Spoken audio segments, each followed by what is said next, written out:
All right. So would you say it was more difficult to go from 0 to 10,000 than it was to go from, say, 50,000 to 100,000? Um, they're both hard. I think the first 10,000 is actually the easiest because it's exciting.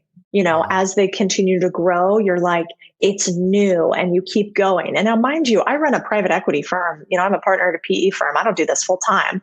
And so, as your business starts to, your newsletter, which now I think of as a business, starts to get 50 to 100,000, there's a lot more controls and work that you have to put into it, in my opinion. Yeah.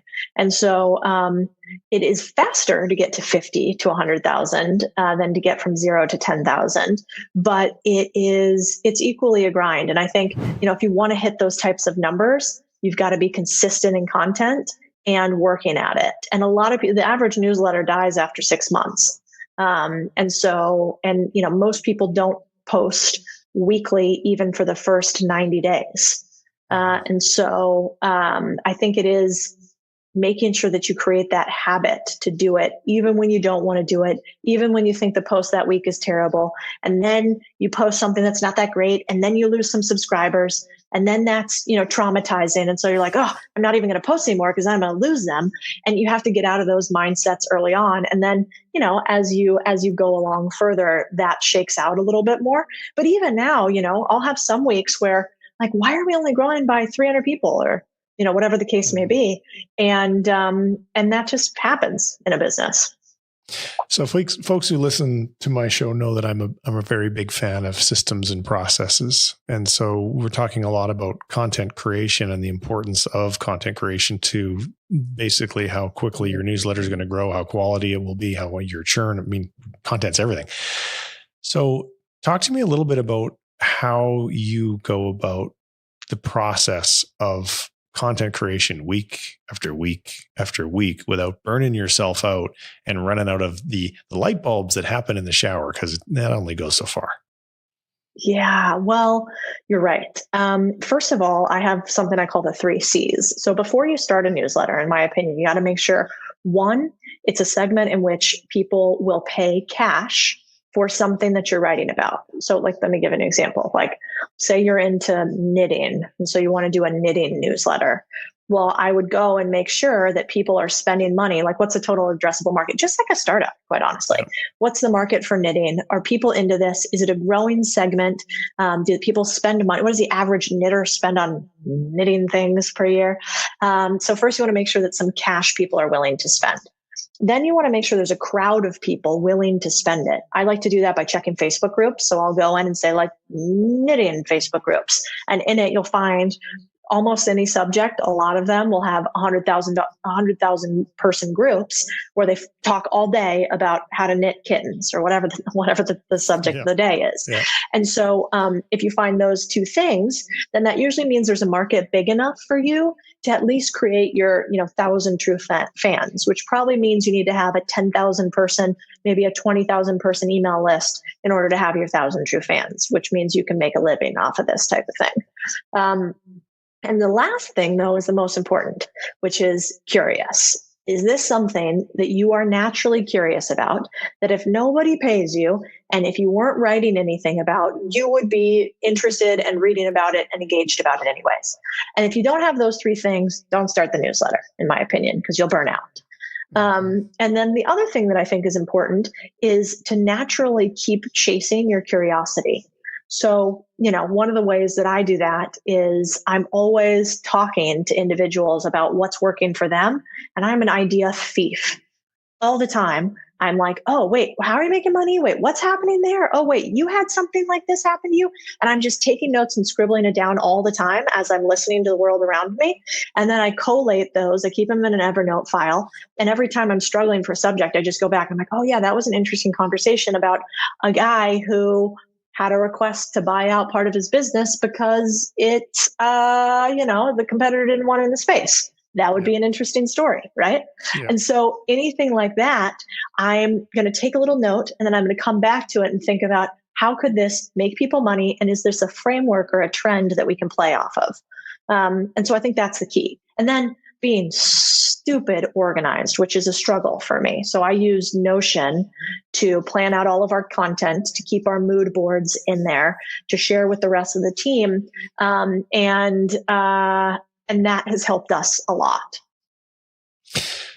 So if someone is thinking, this is cool, I like the idea of a newsletter, I guess there's two questions that come to mind. One, have you found in your personal experience that having the newsletter has subsequently created additional opportunities for you, which weren't at all on your radar screen, for this part one of the question? Mm-hmm. And then the second part is, do they have to start one from scratch? Oh, yeah. Great. I love these questions. So good. One is yes. I mean, let me tell you the pain points first before I just sound like Pollyanna telling everybody out there to go start a newsletter tomorrow, which is if you have, what's going to happen is once you have success in your newsletter, meaning followers, traction, lots of people engaging, you're going to get pushback. Anytime you have success, you'll get pushback from people that are not used to seeing you in that light.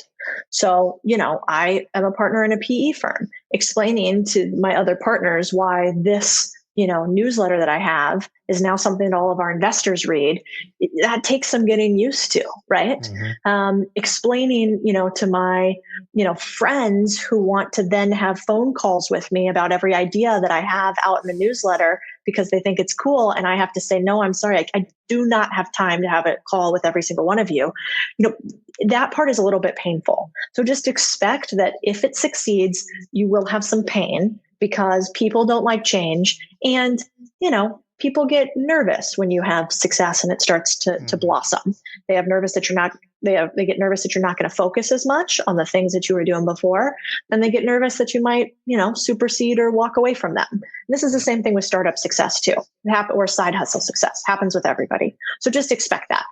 But the part that I think is more interesting about it is, when you start a newsletter like this, you will not be able to guess the things that will happen to you if you are putting out authentic content that really is driven by your curiosity and you figure out your voice in it. And so I think those things are super important. The reason that people connect with contrarian thinking is like, I'm a little bit of a snarky asshole in it.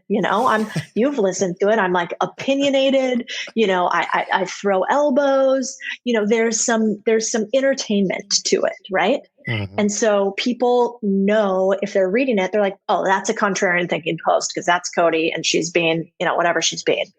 And then on top of that snarky entertainment, and maybe you get a chuckle or two, is like, oh, wow, this is like something that I can take today. And Cody takes something that might be kind of complex and makes it pretty simplistic and then applies some new ideas or trends on top of it and tells me exactly how to execute on it. So they're like, well, that's cool because it's not all theories. And for the most part, I act on the ideas myself and I build in public, which is really important. So if you do those particular things, I think a newsletter is great. And you're going to be really surprised. I've raised millions of dollars from this newsletter. I've had 85 people start a side hustle from it. 29 people start newsletters. 8 people bought businesses from it. And then I get to have conversations with people like you who give me ideas I never would have thought of. And that doesn't happen when you don't have an audience. Last spot on my little rant that I have going on here is, one of my last blog posts was talking about the 4 types of leverage, which, historically have been labor, employment, capital, money, code, like you, software, mm-hmm. and now audience. And you didn't used to be able to really generate much from your audience, even if you were a celebrity. So few celebrities had brands, websites, social media, power. It didn't really exist. Back in the day, you still had to get chosen for movies, right? You still had to have a director select you. And now we have this audience as leverage. And if you have leverage, you will never starve. And so I think you can have any type of the 4 types of leverage, but that is really powerful. And so the last point to your question about, oh my gosh, now I forgot. What was your second question? Do you have to build one from scratch? Oh yeah. Build versus buy. I buried those 2 questions together because they're kind of unrelated. So let's just pretend. Well, and I just get so excited thinking about leverage, ranting. So do you have to build? So couple things. No, first of all, you don't. I'm a big proponent of doing the exact opposite of what I did, which is buying things. When it comes to investing or building businesses, I buy every time. I try to start nothing. And I think that's really beneficial if you're investing or building a business for cash flow or profit, right? Mm-hmm. Most of us don't build or do a startup because we're like, this has to exist in the world. And, I'm starting my restaurant because there's no other restaurant in the world like it. Or I'm starting my accounting firm because it's the only accounting firm in the world. It's like, no, I don't want to work for the man anymore. I'd like to be my own owner. I think I got a little bit of a niche. And hey, I'd like to become a multimillionaire. And so if that's the case, why not instead just buy the business so that when you close the deal, you're profitable on day one, you walk away with cash. And I think it's the same for a newsletter. We've bought 2 newsletters thus far, and I'm going to keep acquiring them because it's so much easier to grow through M&A than organically. Organic growth, like we were talking about, is tough. You got to go out and beg and plead people for you to give them value. But M&A, you can do it in day one. And newsletters are a highly uncommoditized asset class, which people have not figured out how to buy yet. And when you make one of these acquisitions, Cody, do you just fold, you're not continuing to write 3 different newsletters, you just fold them all into Contrarian Thinking. So basically you're buying subscribers, or is it different than that? So there's some funky email rules that mean you can't really do that always. Now, nobody usually comes after anybody for that. But actually what I do just to stay compliant, because I have other businesses and liabilities that I want to be careful about, I run their newsletters for a period and give opt-in forms for them to transfer to my newsletter. Okay. So I don't auto-subscribe anybody to Contrarian Thinking. And I also just try to think about in business, for the most part, what would I like people to do to me? I don't want to be bought and then all of a sudden subscribed to some other newsletter, even if it is highly valuable. So some people do it that way. It is actually legal if you buy it within a business framework and you disclose it in the right way, but I'm thoughtful on that. So then if you're making these acquisitions, you've got now 3 times as much content to write. Is that correct? Or do you have writers that are writing the other ones and you're the key writer behind Contrarian Thinking?